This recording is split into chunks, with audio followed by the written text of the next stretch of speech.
नमस्कार। ज्योतिष ज्ञान में दर्शकों आप सभी का हम हार्दिक स्वागत करते हैं। आइए आज एक विशेष रोचक सब्जेक्ट की तरफ हम आगे बढ़ते हैं। हमारी जन्म पत्रिका में नाना भांति के ग्रह होते हैं।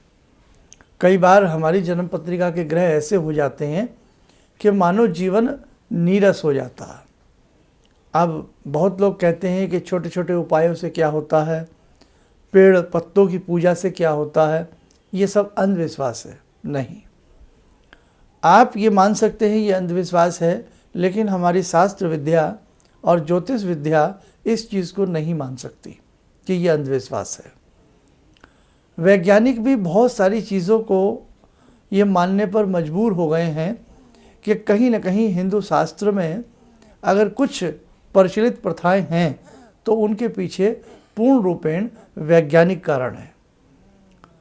आपकी जन्म पत्रिका के राहु बहुत खराब हों, आपकी जन्म पत्रिका के केतु आपको पीड़ा देते हों, आपकी जन्म पत्रिका के शनि आपको कहीं न कहीं पीड़ा देते हों, आपकी जन्म पत्रिका के मंगल अमंगलकारी सिद्ध हो गए हों, आपके जीवन के बहुत काम अधूरे पड़ गए हों, कहीं न कहीं आपकी साधना धूमिल पड़ गई हो, आप कितना भी प्रयास करते हों लेकिन हर प्रयास आपका असफल होता हो, वहाँ एक आशा की किरण हमें दिखाई देती है, कहीं न कहीं हमारे किए गए विशेष उपाय। जी हाँ, उन उपायों में से पीपल की साधना अपने आप में सर्वश्रेष्ठ मानी गई है। पीपल को वृक्षराज कहा जाता है, पीपल को वृक्षराज कहा जाता है और शास्त्रों में पीपल की विशेष प्रकार से प्रशंसा की गई है। और पीपल के बारे में क्या कहा गया है, आइए मैं आपको ये भी बताता हूँ। गीता के 10वें अध्याय में भगवान श्री कृष्ण ने स्पष्ट कहा है कि मैं वृक्षों में पीपल हूँ। स्कंद पुराण के अनुसार पीपल की जड़ में विष्णु, तने में केशव, पीपल की शाखाओं में भगवान श्री नारायण बसते हैं, पत्तों में श्री हरि और फलों में समस्त देवताओं से युक्त सदैव देव निवास करते हैं।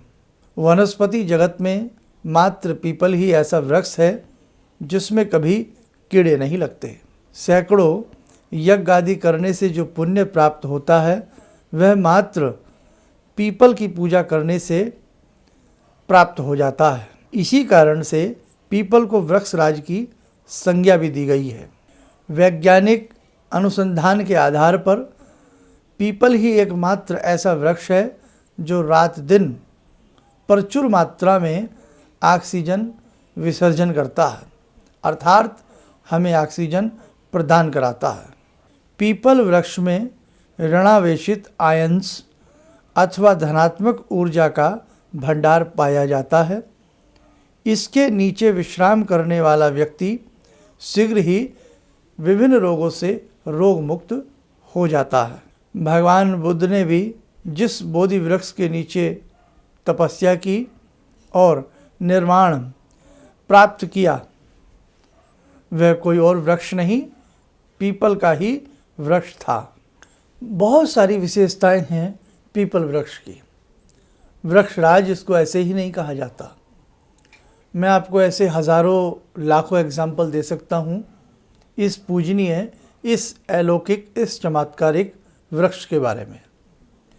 बहुत लोग इस बात को कह देते हैं कि साहब आप बताइए कि इतनी सारी खूबियाँ अगर किसी वृक्ष में हों तो वो पूजनीय भला क्यों ना हो।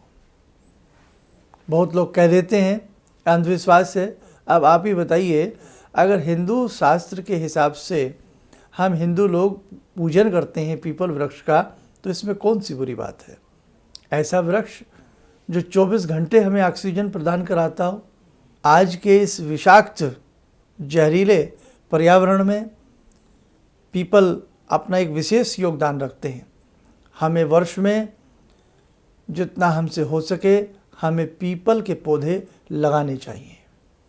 हमेशा ध्यान रखें, ज़्यादा से ज़्यादा जो पीपल के पौधे लगाता है उसके पितृ उससे तृप्त हो जाते हैं। आने वाला अगला जन्म विशेष प्रकार से हमें भगवान श्री कृष्ण की, विष्णु की, भगवान सदाशिव की हमें विशेष प्रकार की अनुकंपा प्राप्त होती है, आशीर्वाद प्राप्त होता है। पीपल वृक्ष की महिमा अनंत गुना है। भगवान गौतम बुद्ध ने ज्ञान की प्राप्ति की हो, समय समय पर ऐसे बहुत साधक हुए हैं जिन्होंने पीपल के वृक्ष के नीचे अपनी बहुत सारी साधनाओं को साधा है। आपकी जन्म पत्रिका में शनि विकराल हैं, राहु विकराल हैं, आप प्रतिदिन पीपल के नीचे कुछ पल खड़े होकर के या बैठ करके जय श्री राम सीताराम, जय श्री राम सीताराम, मंगलवार का दिन तो बांध लीजिए, 5 मिनट पीपल के नीचे बैठ करके ये भजन करके आएँ। आप देख लेना, आपके चेहरे पर एक विशेष प्रकार की लावण्यता आएगी, अपूर्व तेज निखार की प्राप्ति आपको होगी और आपके ग्रहों में हलचल होगी, आपकी बहुत सारी बाधाएं दूर होंगी। पीपल के नीचे बैठ कर के हनुमान चालीसा करना, बजरंग बाण करना, भगवान श्री कृष्ण के विशेष प्रकार के मंत्रों की साधना करना अनुपम फलदायी होता है। भगवान श्री कृष्ण ने क्या कहा है? वृक्षों में मैं पीपल हूँ। कितनी बड़ी बात, अगर भगवान कृष्ण ने ये कही हो तो फिर तो कहीं संदेह को जगह ही नहीं रह जाती। इसलिए पीपल वृक्ष को हिंदू शास्त्र में नहीं काटा जाता। इसकी लकड़ी को भी हम अपने घर में काष्ठ के रूप में, दरवाज़ों के रूप में या किसी भी रूप में प्रयुक्त नहीं करते हैं, क्योंकि ये पूजनीय होता है। किसी विशेष प्रकार के यज्ञ में इसकी संविधाओं को प्रयुक्त किया जाता है। और बहुत सारी बातें हैं। अगर हम आयुर्वेद शास्त्र की बात करें तो पीपल वृक्ष का तना, जड़, छाल, पत्ते, फल, समस्त प्रकार की चीज़ें कार्य आती हैं। विषम से विषम जवर में इसके पत्ते बनाए जाते हैं, काढ़े बनाए जाते हैं। इसके कोमल पत्तों के काढ़े बनाए जाते हैं विशेष प्रकार के रोगों में। तो कहने का भाव, किसी भी प्रकार के बीमारी में, रक्त शोधन में, कफ के विकार में और बहुत सारी चीज़ों के लिए पीपल वृक्ष औषधीय रूप में भी नाना भांति से प्राणी मात्र के काम आता है। तो जहाँ इसमें दैवीय गुण हैं वहीं इसमें औषधीय गुण हैं और उसी के साथ साथ प्रकृति को सुंदर और लावण्यता प्रदत्त करने की एक इसमें विशेष प्रकार की शक्ति निहित होती है। कवियों ने भी समय समय पर पीपल के ऊपर बड़ा सुंदर लिखा। पत्ते जब हिलते हैं तो कैसे सुंदर लगते हैं, पीपर पात सरिस मन डोला। तो इसलिए मेरे दर्शकों, आप पीपल की पूजा ज़रूर करें। रविवार के दिन पीपल की पूजा नहीं की जाती। रविवार के दिन पीपल की मूल में जल नहीं दिया जाता। और यदि आप बहुत ज़्यादा शनि के दोष से पीड़ित हैं, शनि की महादशा से पीड़ित हैं, नेष्ट ग्रहों से पीड़ित हैं, तो मैं आपको एक द्रव्य बताता हूँ, आप नोट करें। 1 लोटा जल, उसमें 2 लौंग मिला लें, 1 चम्मच गंगा जल मिला लें, 1-2 चम्मच कच्चा दूध मिला लें, देसी शक्कर मिला लें, काला तिल मिला लें और आप पीपल की जड़ में हर शनिवार ये द्रव्य देना शुरू करें, सींचना प्रारंभ करें। विशेष प्रकार का आपको लाभ मिलेगा। आपको शनि के लिए नीलम पहनने की आवश्यकता नहीं पड़ेगी। आपको शनि के विशेष प्रकार के उपाय करने की आवश्यकता नहीं पड़ेगी। शनि की टेढ़ी चाल आपकी कुंडली में कहीं ना कहीं आपको शांतिदायक प्रतीत होगी। तो कहने का भाव, छोटे छोटे उपाय हैं पीपल को लेकर के। और जो व्यक्ति वर्ष में तकरीबन 11 पीपल के वृक्ष लगाता है, अमोघ फल की प्राप्ति उसको होती है। और जब तक वो पीपल थोड़ा संभल न जाए तब तक उसकी देख रेख आप लोग करिए। तो इसलिए कहीं ना कहीं जहाँ भी आपको साफ़ सुथरी जगह दिखे तो पीपल का पौधा हमें अवश्य लगाना चाहिए। और साथ में पीपल के नीचे अगर कोई संपूर्ण रामायण का पाठ करता है, क्या बात है।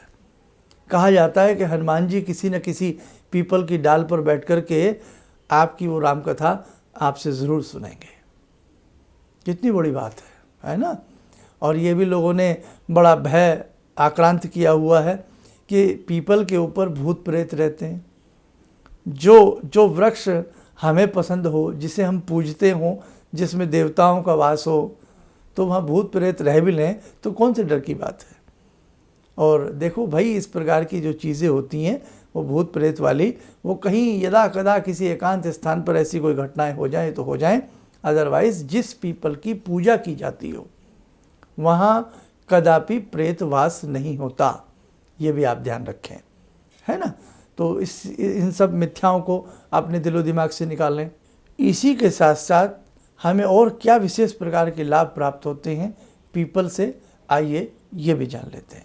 जो व्यक्ति पीपल का नित्य स्पर्श करता है, भगवान श्री वासुदेव का उसे आशीर्वाद प्राप्त होता है, उसकी धन समृद्धि, उसका कोष निरंतर बढ़ता रहता है। पीपल के वृक्ष के सानिध्य में रहने से ओज तेज की वृद्धि होती है। शनि, राहु, केतु आदि ग्रहों का कुप्रभाव नष्ट होता है, अन्य ग्रहों की पीड़ाएं भी शांत होती हैं। पीपल वृक्ष का नित्य स्पर्श करने से हमारे शरीर का आभा मंडल शोधित होता है, जिससे हमारी विचारधारा में धनात्मक परिवर्तन नजर आने लगता है। वास्तु शास्त्र के अनुसार घर की पश्चिम दिशा की तरफ पीपल वृक्ष का होना अति श्रेष्ठ व शुभ माना जाता है। मेरे ख्याल से कुछ न कुछ अब आपकी समझ में ज़रूर आ गया होगा।